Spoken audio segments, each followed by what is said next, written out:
Hello and welcome into the Coach on the Couch podcast. In this fortnightly podcast we will discuss various topics from career, work or business, health, nutrition and well-being to parenting, relationships, and much more. In each episode we will deal with a particular area or aspect of these. So if you are interested in learning and hearing some different thoughts, ideas, perspectives, and even get some tips or helpful suggestions on these areas of life, or perhaps you are just into self-development, then we hope you will stay with us and hopefully enjoy a fun, insightful, and what we hope will be an interesting discussion for you.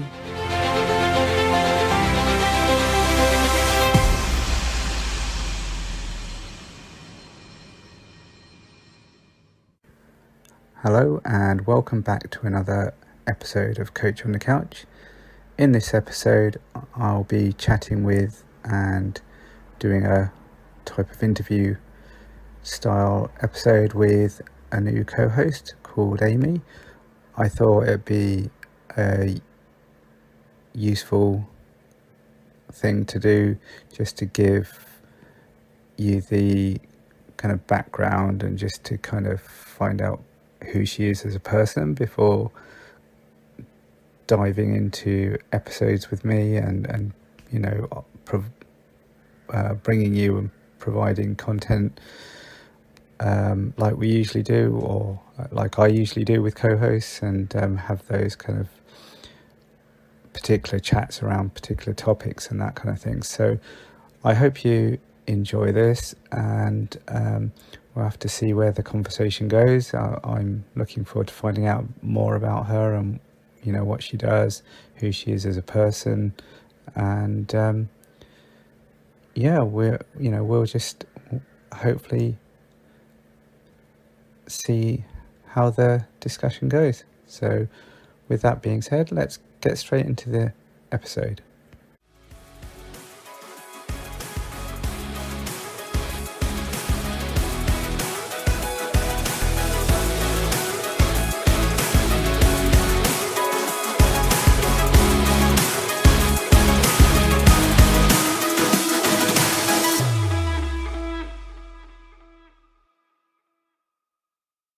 Welcome back to another episode. Today I've got Amy. Is it just Amy Wilson? Shall I? Well, because I know you put your SP in there, don't you, Amy? So yeah. Because there are so many Amy Wilsons out there, I add the Amy SP Wilson just so it's easy for people to find me on social media. So. Right. So and today I just thought we'd just do a bit of an intro and let people get to know who you are, as you're going to be another co-host of mine. So just let's think. So I mean, I know they don't know, but I mean, unless they gather from your accent, you're in America. So yes, I am an American. This is a very big couch of mine. See, it reaches to America. The couch is extended over the pond. That's it. So what part of America you in, Amy? I live in Missouri, which is pretty much the Midwest of America, United States. But I have lived in a couple different areas within the United States, and of course traveled all over the United States in my years. Right. So you didn't grow up in Missouri then? I grew up in Missouri. I finally moved out of Missouri when I was 24. So, but yeah, born and raised in Missouri. All right. So what brought you back to Missouri then? Because I wanted to be around my family, and I really do love the state of Missouri. As much as people give me crap about it, I really do love the state of Missouri. Oh well, you're talking to someone who wouldn't know anything about like. Exactly. Yep. You cannot heckle me. You can't heckle me for being in Missouri. Yeah. Somebody else could, but you can't heckle me for it.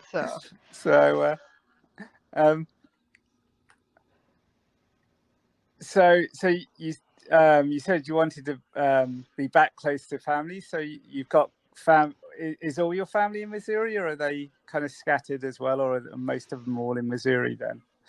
The ones that I consider family, my parents live in Missouri, so yes, I'm not close to a majority of my Um, family, uh-huh. for a variety of different That's reasons. But my parents, my cousin, the ones that I want to be close with are in right. Missouri. Uh-huh. Okay. So do you have siblings then? I am an only child. You're an only My child, all right. Yep, my parents struggled to have children. They were actually in the procedure of adopting a child. Like all they needed to do was go pick out a kid, Right. and then they found out they were pregnant with me. And so they were like, "Nope, we're good. We'll take the one we can get." Because they were so excited to Uh-huh. have me. And so I was like, it'd have been nice to have a sibling, but Yeah, my son that's says the okay. same thing. Yeah. So did my son, and then we adopted my daughter this All right. year, and we make the ongoing family joke. It's the best Christmas present we ever got him. So So, but yeah, well, I don't know. One, especially these days, one's enough. It's like that. Children are not mhm. cheap, you know. Mhm. So, so yeah, um, yeah. You know, if you have more than one child, then they get less because you have to divide it up. Yes. Well, my son also had it in his head. He started asking me for a twin when he was 4. I was like, "Buddy, that ship has sailed. You cannot get a twin." Twin. Yeah. Well, they don't understand it for you see, but Yeah. yeah. Yeah. Yeah. Um, So I'm just trying to think. So what was your childhood like then?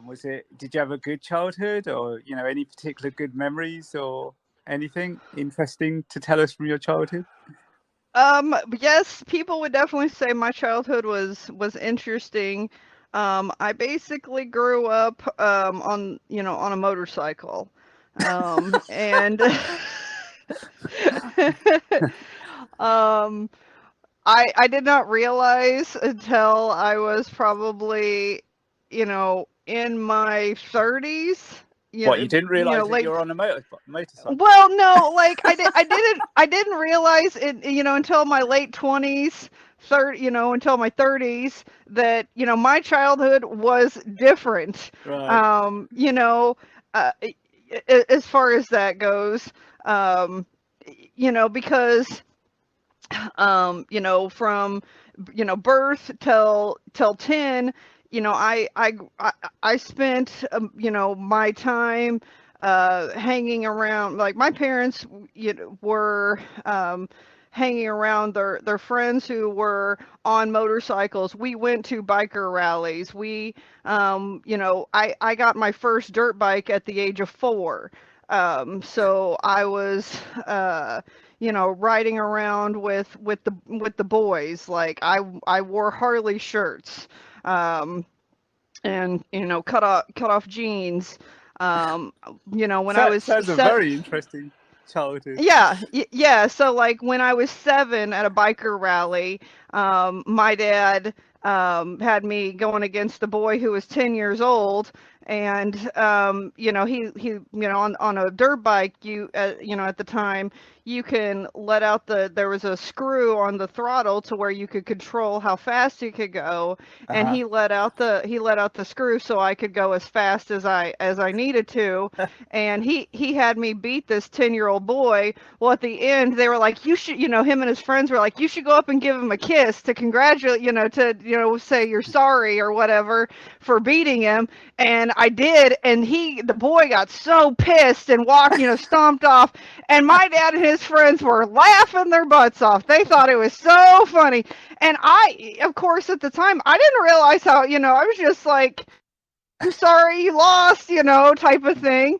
But looking back, like I was a little badass. Like I could beat up the boys. I could kick their butt on a I could kick their butt on a dirt bike, and stuff like that. I was wearing like nowadays you see the kids where they wear like the spike bracelets and stuff like that. Uh-huh. I was wearing that stuff at 8 years old, you know, at the time. Like I was cool before it was cool, and I got made fun of back then. So I'm just so like, okay, guys, like whatever. So yeah, it was a very interesting, very interesting childhood. So, so it's hard. It's probably hard, you know, in terms of when I say, was there any good, a particular kind of good or positive or good memories, like that you're probably full of lots of stories. So, Well, like my whole dream, you know, at 9 years old was I was going to join the Navy and work on motorcycles, and I wanted to paint motorcycles. Like you know, because of course we would go to bike shows and I would see the paint jobs on the bikes and stuff like that. Well, when I was 10, all that changed because I got diagnosed with my eye condition, and then you know, we didn't know anybody with, you know, with vision, you know, blindness, right. stuff like that. So it was quite an adjustment and that sort of stuff. So it really changed a lot of things for me and my parents as far as that goes. But yeah, up until 10, it was very much biker rallies and riding motorcycles and dirt bikes and all that business. My dad very much loved bragging to his biker friends that I had more miles on my butt from a dirt bike or a motorcycle than grown men did. So it was And quite interesting. and you had to fit that in with school.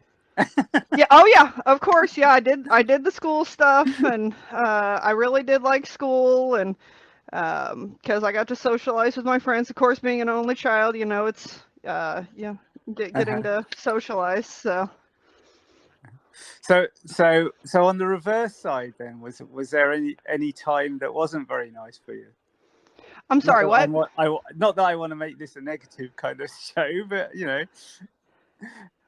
What? I'm sorry, what did you say? So I said, so was there a time that wasn't very nice in your childhood that you experienced at all? So that's kind of where when I got diagnosed with my vision, you know, my parents didn't understand it.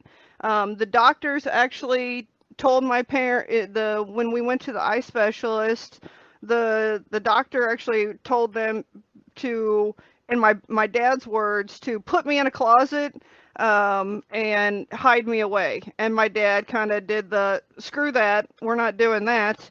But for the first 4 years, I pretty much had the poor pity me attitude. I can't do things for myself.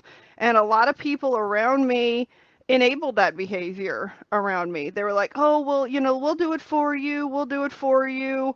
And it wasn't until I went around other blind people, because I went to Missouri School for the Blind, and seen people that were worse than me, and I'm like, oh hell no, no, I'm not doing this business. Like I can do things for myself. I don't need people to do everything for me. And it really shifted my perspective, and that was when I started to advocate for other people, because I seen people, you know, who were blind being treated horrific, in my opinion, by sighted people, by the staff there.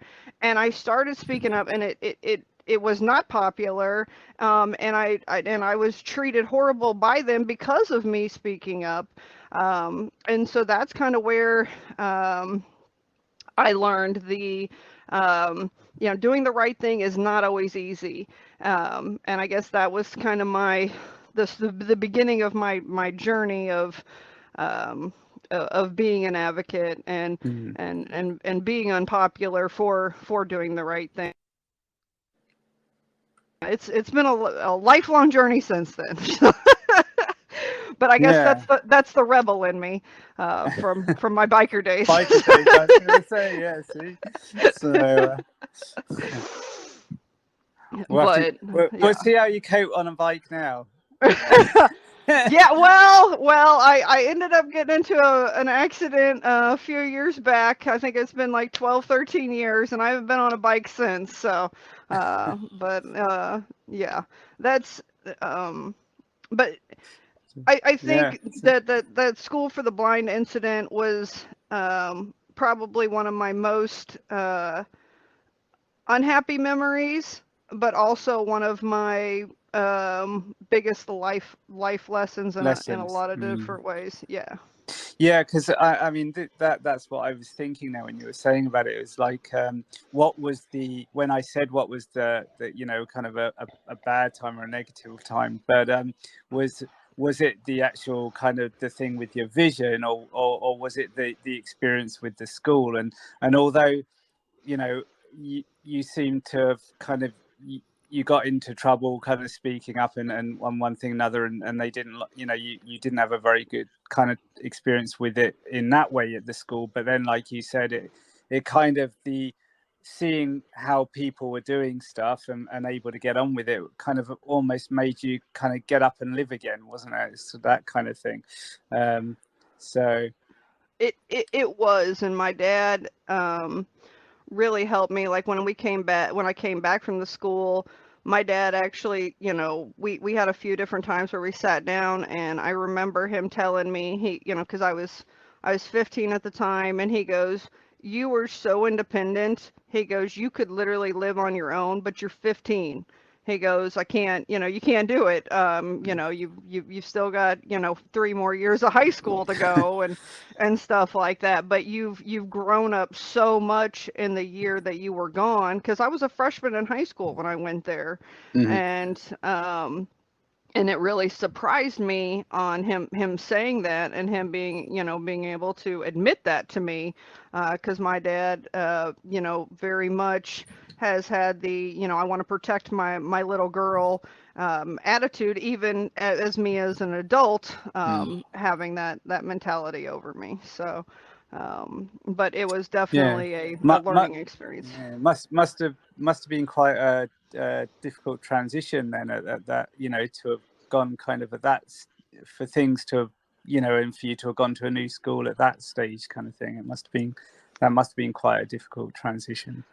Well, and So, then it was quite the transition for the public school, because I went from because my schooling, I went to the same school my whole life except for that year that I went to the school for the blind. So when I mm, came back to the public school and they had to deal with me, I wanted to get Braille, and they basically told me, "Well, you need to go to the school for the blind."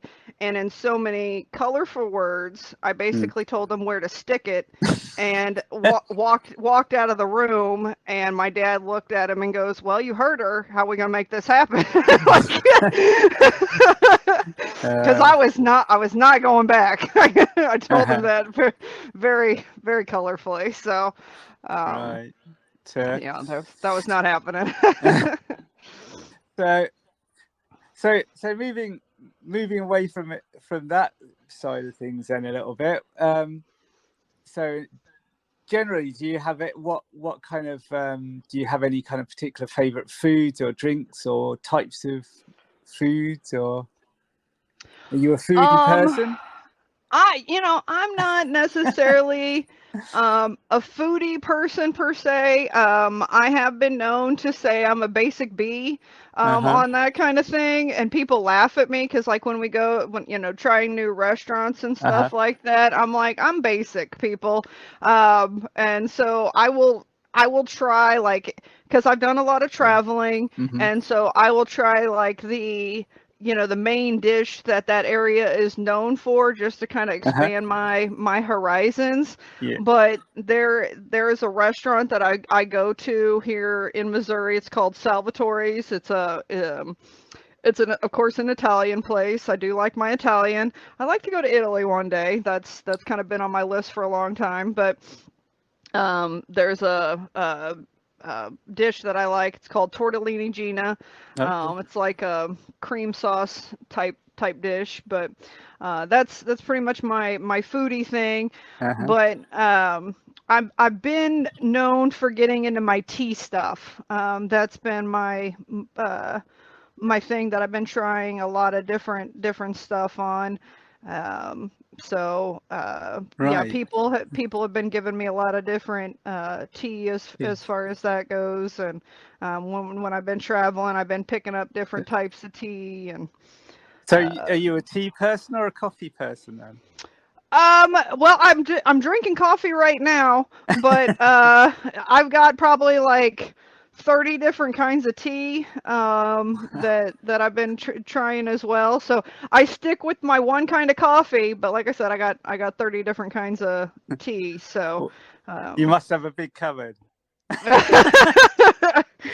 my my husband would say we need a bigger one at this point, but So so would you be a savory or a sweet type of person then? I mean, you say you're not a very big foodie person, so I like my desserts. I like my you do pastries like and your my dessert. cakes. Oh yeah, yeah. I definitely got a sweet tooth. That is for sure. All right. Any favorite desserts? Oh man,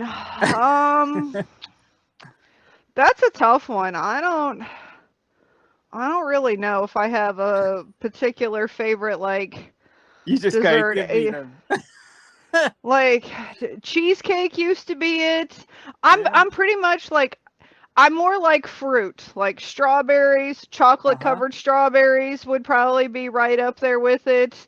Me and my son both like watermelon. Oh yeah, that's nice. Yeah, like any kind of fruit would be probably right up there with the dessert stuff, or like a good parfait. Uh-huh. Um, makes me think of I had the movie Shrek, where Donkey's like, who doesn't love a good parfait? Makes my mouth water, type of thing. So I All love right. cartoon movies, but anyways, that's So- And what don't you like then? What foods or drinks? Is there anything that you don't like particularly? um. Black licorice. I do not like black licorice. That is Do like, you not? what? Oh, really? Ugh, cannot get behind it. Oh, right. Nope, nothing to do with black licorice. I just cannot. Um, yeah, that is one of those things that I just cannot get behind. As Although far as I that suppose goes, that's not or too bad though, is it? Because you don't really find that in it's not like it goes into much or anything. So it's not one of those foods where no, it's but hard my to avoid, is it? well, no, but my husband finds it everywhere. It's one of those things like my husband comes from a family of a lot of kids, so Hmm. he started liking things that other people didn't like, Right. so that way people wouldn't eat it. So now, like, he'll find the black licorice so that way other people will, won't eat it. Well, Um, yeah, so we end up with black licorice in our house, quite often. Or like, other things I don't like because he right. brings it up is liver and onions. Oh, liver and onion. And Oh, wow.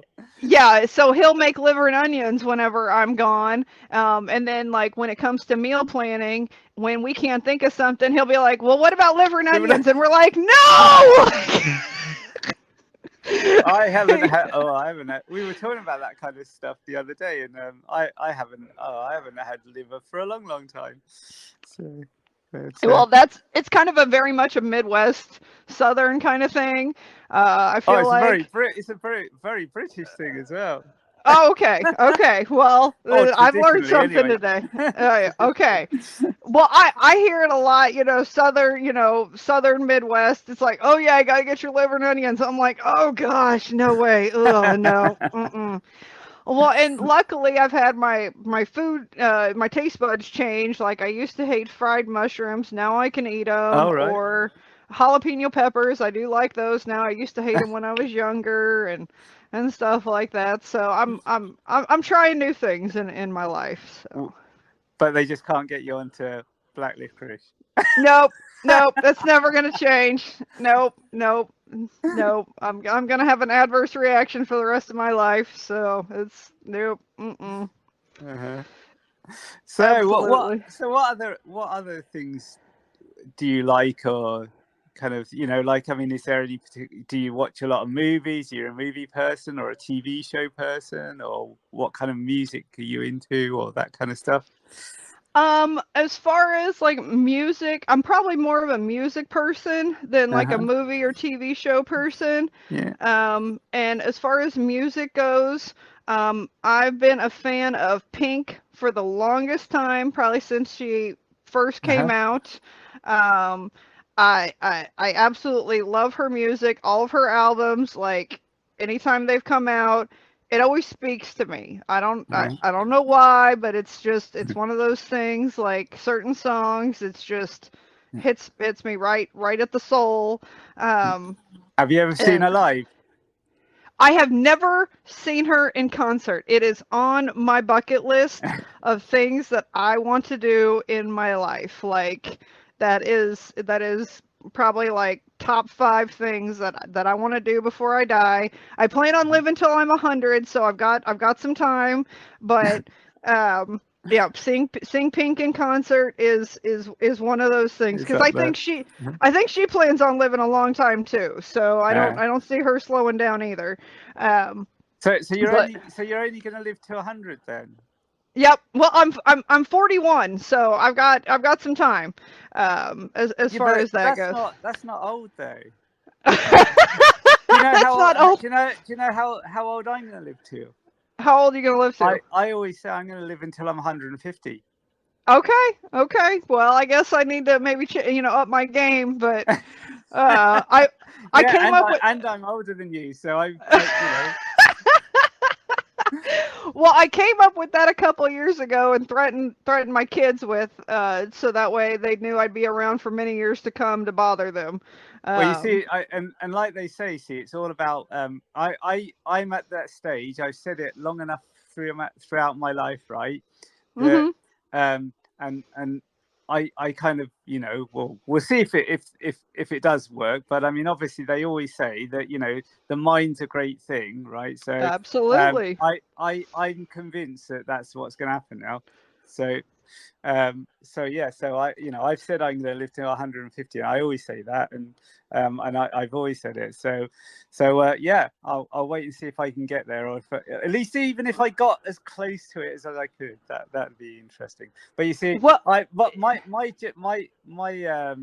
my justification, you see, is by the time I get to 100 or 100 and something, like, we're going to have so much advancement by then that exactly. I'll just be able to get to 150. I mean, whether I'll have any human parts left at that stage or not, I mean, as long as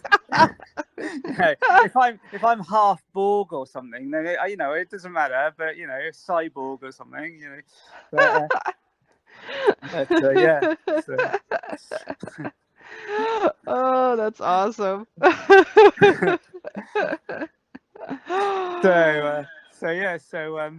I might have to change it, some years down the road, but yeah, I decided to come up with that just to threaten people with. You have to do it as early as you can. This is true. For long enough to say that you believe it yourself. Yep, this is true. Well, so I came up with it because my husband, he has cystic fibrosis, and with that condition, the life expectancy is actually 70. And so he is 51 right now. And so I'm like, no, you're going to live to your 80. Like, I keep upping it on him. And he's all like, don't I get credit for time served? Like, why are you trying to? No, there's no parole on this one. Yeah, it's like, no, you're staying around for, I want you around for a long time. And so that's where, like, when I started talking to him about, wanting him for a long time, I was like, well, I need to come up with something for myself. And so that's where I was like, well, I'm throwing out 100 there, as far as that goes. And so, I started telling the kids, and I was like, so I'll be around for many years to come for kids and grandkids and hopefully great grandkids, and I'll be an ornery old grandma and stuff like that. And they're like, oh Lord, like, So, there you go. So now I've upped the bar. You see, so you exactly, you know, exactly. I said I've now upped the bar. So there you go. So, Exactly. Now I got to tell them it's changed. I wonder what episode we'd be on by the time you're 100 and I'm 150. Exactly. Exactly. That'll be awesome. We'll have to reference this number and be like, what episode was that when we were back then? I don't even remember. Yeah, I know. We probably wouldn't remember what happened the 5 minutes previous. Never mind. We'll have to have the assistants, double check then. Well, we'll be all right. We'll have plenty of AI assistants at that stage. Oh yeah, exactly. We're just AIs. Your AI assistant will just tell you, so it'll be fine. It'll probably replay it back to you as well. It'll probably go, yeah, I've been monitoring all this time. Here you go. Here's the snippet from it. So. Wow. Oh dear. But getting back to our question, so Pink, Macklemore, and Meghan Trainor are like my top 3 musicians that I really like. 2 out of the 3, so I don't know if that middle one makes me old or something. But Macklemore is he would be considered a rapper, but he I'm trying to think how to describe him. Like, he does some really good. He talks about real life stuff. Like, it's not a rapper where he's just throwing out words. I mean, we were talking about this today because we had some stuff come on, like Alexa and stuff, and I was going, I can't be doing with stuff because I used to be into a lot of that kind of stuff when I was a lot younger, back in the 80s and all that, some of the early stuff and all that. Yep. With old Grandmaster Flash and all that stuff. Yep. And back then it all had meaning and it all said stuff, but these days a lot of it, in my opinion anyway, before any listeners start bombarding us with comments of that's biased and that's wrong, whatever, but in my opinion, I just feel that today's rap is they just string words together and it doesn't mean anything. And I just think, well, there's no, I don't know, there's no creativity in that. Anyone can make words rhyme, but whether it means anything is another thing. So yeah, there's some different conspiracy theories behind that.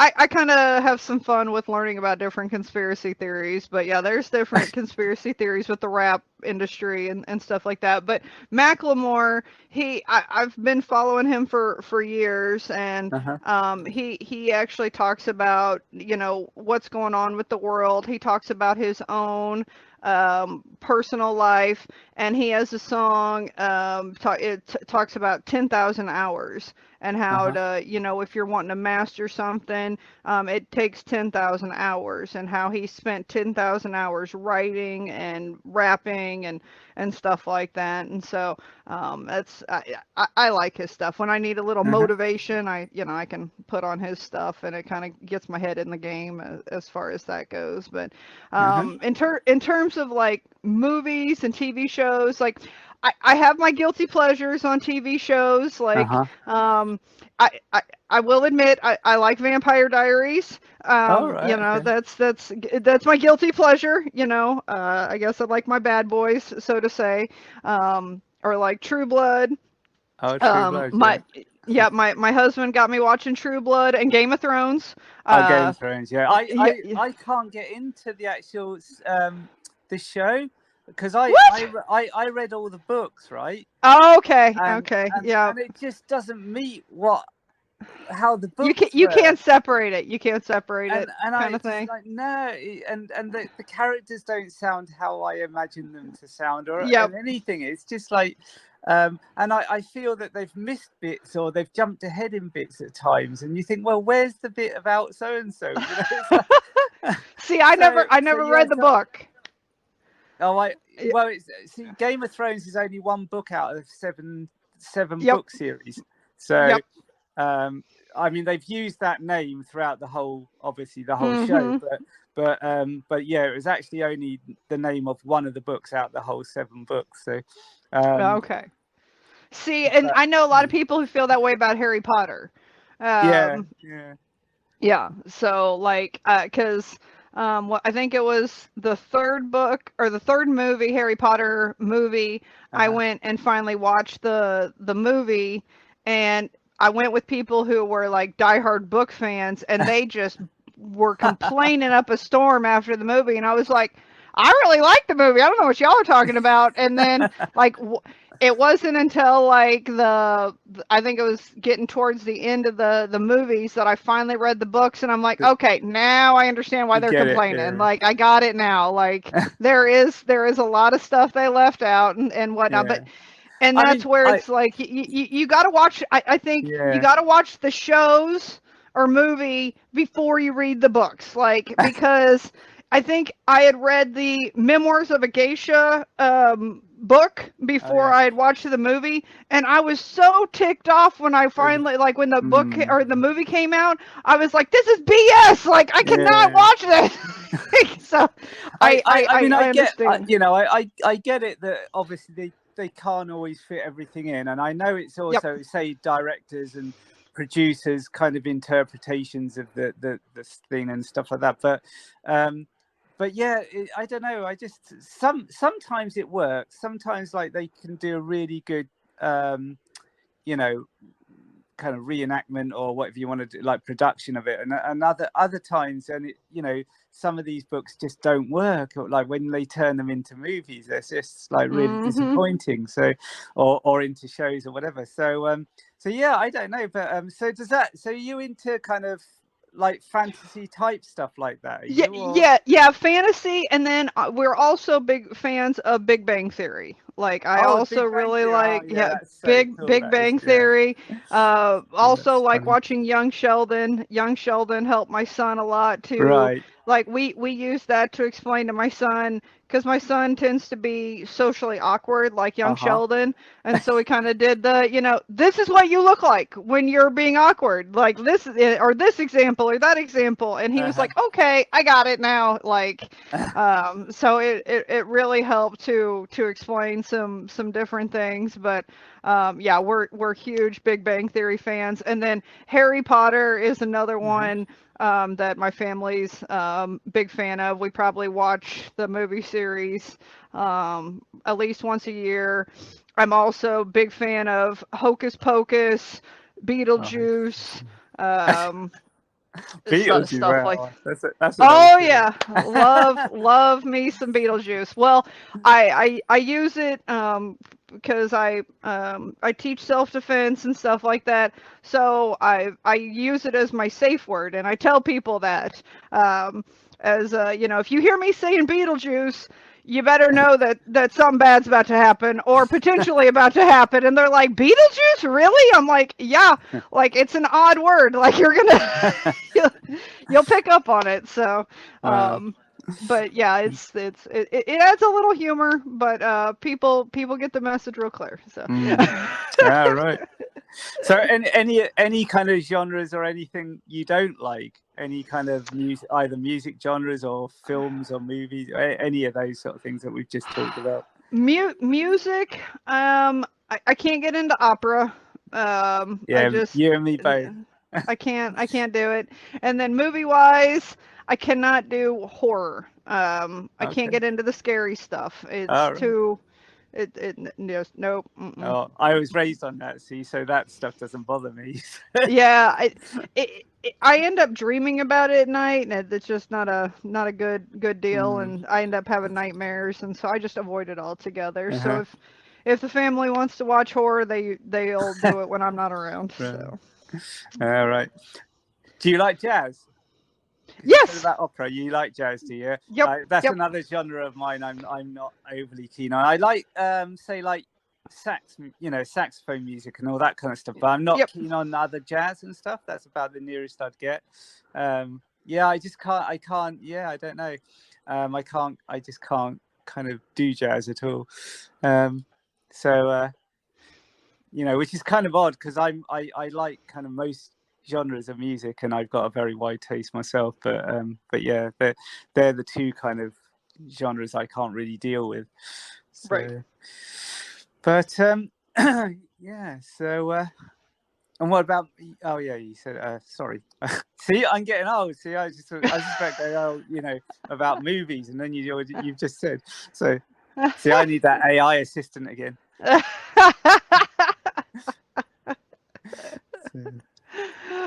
Understandable. So,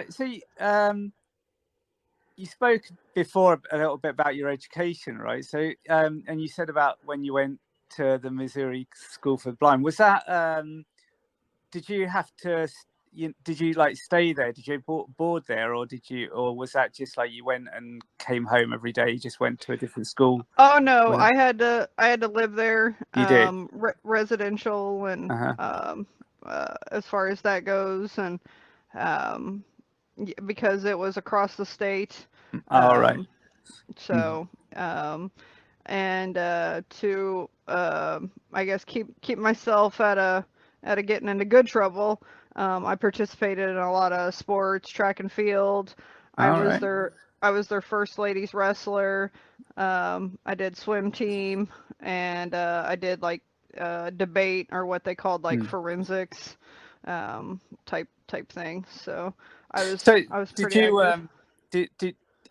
Did you kind of carry on with that stuff when you returned to your other school then, or any of those kind of activities or anything? Well, once I went back to school, to public school, I did color guard, which is like twirling of a flag type situation. Right. Mm-hmm. And wrestling led me into judo, to where I was on the first women's team for the United States Association for Blind Athletes. And what year was that then? 98. I got to compete in the World Championships for the Blind in Madrid, Spain. Right. I didn't quite make some of those events, but I was in the British squad round. Well, probably a little bit earlier than that, but nice. Because I did judo as well. So very nice. Yeah, I did it at the ripe old age of 16. So, and unfortunately, judo kind of messed with my vision, and so I had to step away from that. But I really miss the competitiveness of judo. But now my vision's to the point where it's not going to get any worse, so I've actually considered getting back into competitive judo. But that's sidebar there. So yeah. Well, you see, I mean, I still do some. I haven't done any for a while because I had injury, various muscular injuries and stuff and whatever, and it's kind of held me up. Also, where I live, I can only go once a week, and I kind of would like to go more than once a week. And it's just really where I live with public transport and stuff is I could get to a club, but I probably would never get home. Yeah, there is that. By the time the club finishes, the bus services where I live are very restricted, and I probably wouldn't get a bus home. So so it's kind of a lot. And then when I was in Ireland, for 12 years, I lived in an area that didn't have a judo club at all. So I didn't do it for 12 years, on top of that. So it's kind of like, my judo kind of really kind of suffered in that way.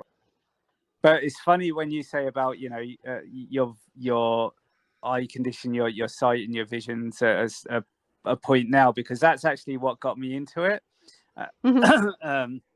So because for me, I when I was at school, they always used to take a group of them to judo, and I wasn't allowed to go because in case it kind of affected my vision or whatever, if I hit my head or whatever. And I had I always had limited vision and stuff. I was obviously diagnosed, and I was born with my eye condition and diagnosed at an early age. So I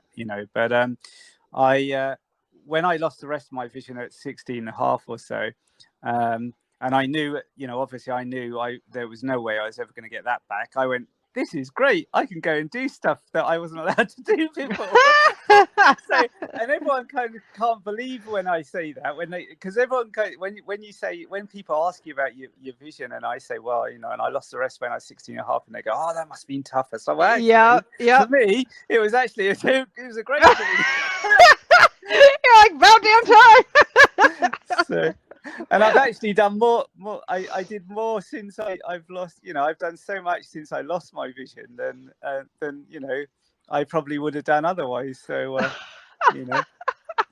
but awesome. but yeah. So.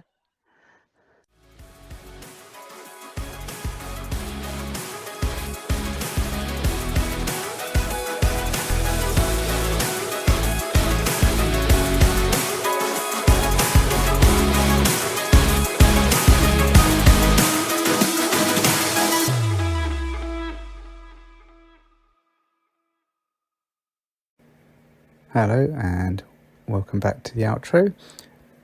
So I hope you enjoyed that particular episode.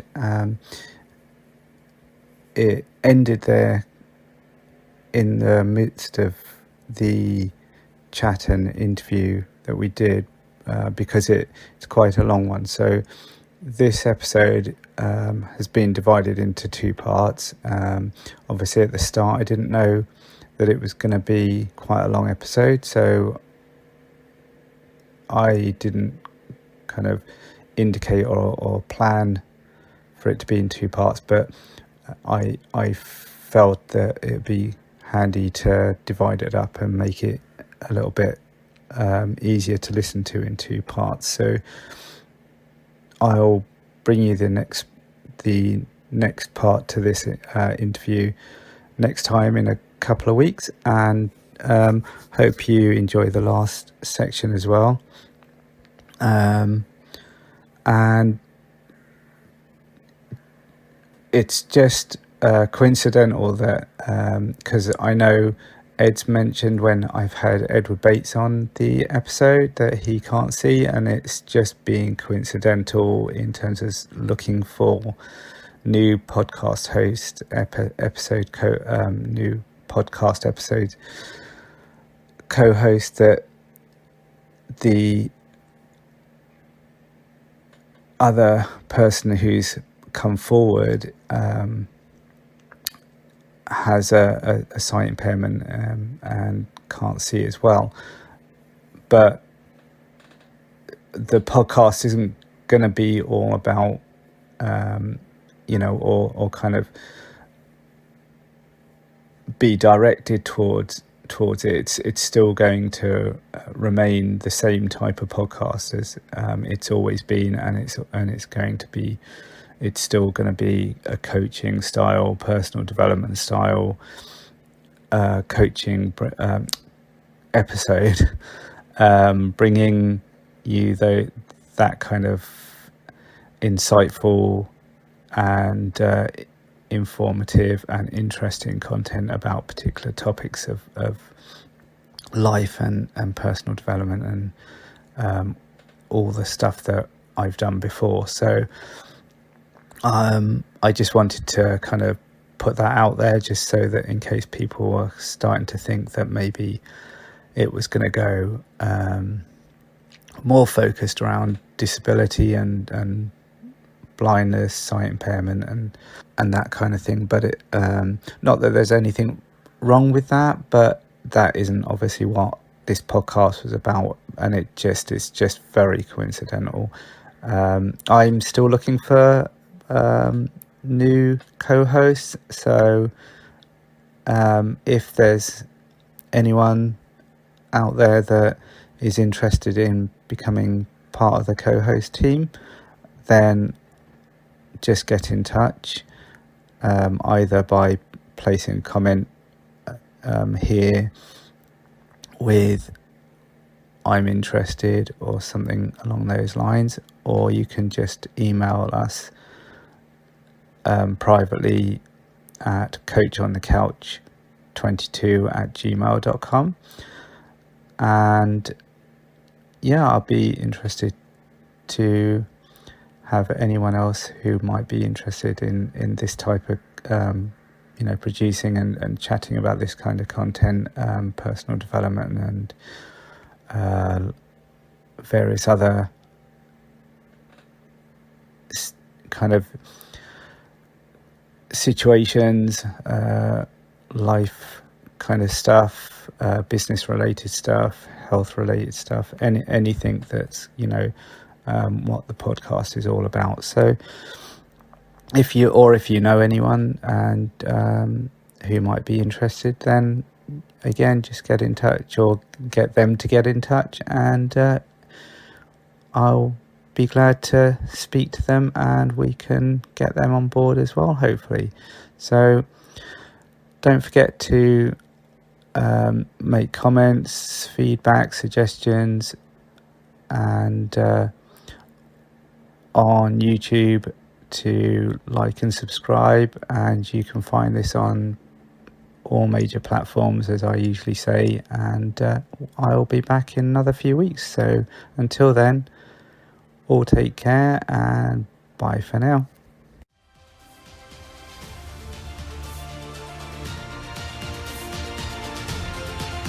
We thank you for listening to our fortnightly Coach on the Couch podcast. You can find this podcast on all major podcasting platforms and also on YouTube. You can leave comments, suggestions, and feedback here on the Spotify or YouTube platforms, or you can contact us by emailing coachonthecouch22@gmail.com. Thank you again for joining us, and we look forward to being with you soon.